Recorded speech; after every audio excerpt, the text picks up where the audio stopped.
Stonebridge, one of the benefits of doing these sermon summary videos is that we have the opportunity to give you director's cut footage. So I'm going to give you bonus footage today on Zechariah 9.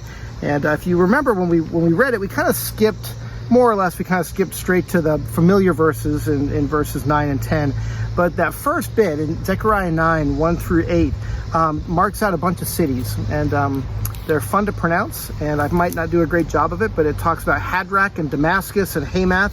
Then it moves into Tyre and Sidon, and then it moves in at the end to three cities, mentions Gaza, Ekron, and Ashkelon, and it mentions Ashdod too. And anyway, all of these places, if you were to mark them on a map, they would start at the north and they would go perfectly down to the south. And what's amazing about that list of cities is that's the exact route that 150 years after Zechariah, Alexander the Great would take in conquering the Persians. He went that exact route. Now, I'm not suggesting, a lot of people will suggest that this is fulfilled prophecy, that just like Jesus fulfills verses 8 and 9, Alexander fulfills those first few verses.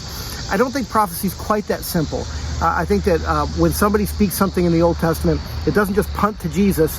It often has ripple effects along the way. And so there may be ways in which a prophecy is fulfilled in the moment of that it's uttered, but then maybe later in a different way, like Alexander, and then maybe different as it moves into Jesus's time. And then there's still aspects of prophecy that we wait the final fulfillment for when Jesus comes back.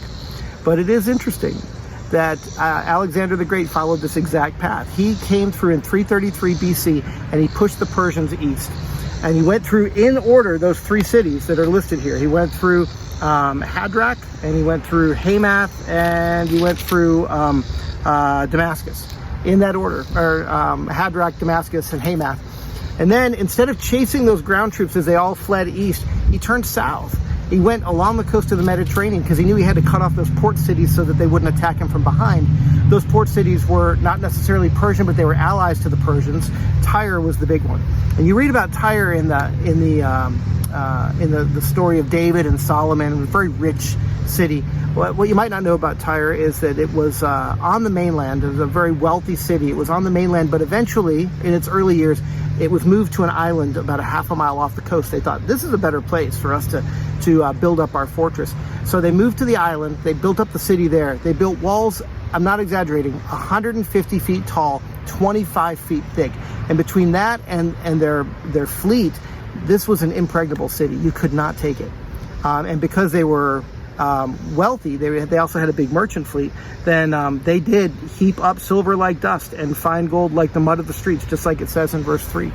So the other nations tried to take Tyre. The Assyrians tried to take it, and they surrounded it and besieged it for 5 years, and they gave up.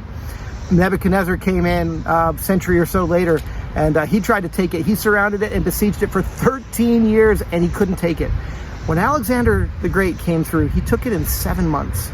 And the way that he did that is he took all the rubble from the old city on the mainland, and he just had his troops start throwing it into the sea and building up a land bridge that ran a half a mile long, used from the rubble of the old city to reach out to the island. And he took it in 7 months. He wheeled the largest siege works that have actually ever been used in the history of war, the tallest ones, and he wheeled them across that land bridge. Needless to say, as the people of Tyre saw this happening, they all fled, but there were still a lot of people that were killed and that were taken hostage and all the rest. That didn't make the sermon because it's a long story with a lot of crazy names in it. By the way, when that was all done, then Alexander went south and he caught those other places that are already mentioned here. He caught Ashkelon, and then he went to Gaza, he went to Ekron, and Ashdod. So exact order.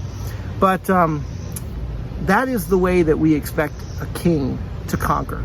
I mean, Alexander the Great, I mean, that's awesome, right? I mean, the guy, you can still, like, to this day, Tyre, what's left of it, is not an island anymore. It's a peninsula because of what Alexander did. Here's a king who would literally move the earth in conquest. I mean, this guy was tough. I mean, he died at age 29, but the man was, to quote Hamilton, the man was nonstop for as long as he was in charge. And that was a different Alexander, I think I just referenced there, but you get the picture. We expect that to be the kind of king that conquers. And then that's what's amazing about when you move into verses 9 and 10, because it says that our king comes humble. He comes riding on a donkey. That's a message of peace, not a message of war. And we have a king who would be so humble as to be God with us, as to go to a cross, as to be a simple carpenter, right? That's the humility of our king, and a message of peace. Don't get it wrong. There is a day that Jesus is going to come in power, and he is going to move the earth. In fact, he's going to create a new heavens and a new earth. The old is going to pass away and the new is going to come. And Jesus is going to be solidly, in an Alexander sense, on the throne and all of that. But so much better than that, because his reign comes through mercy, and his reign comes through peace.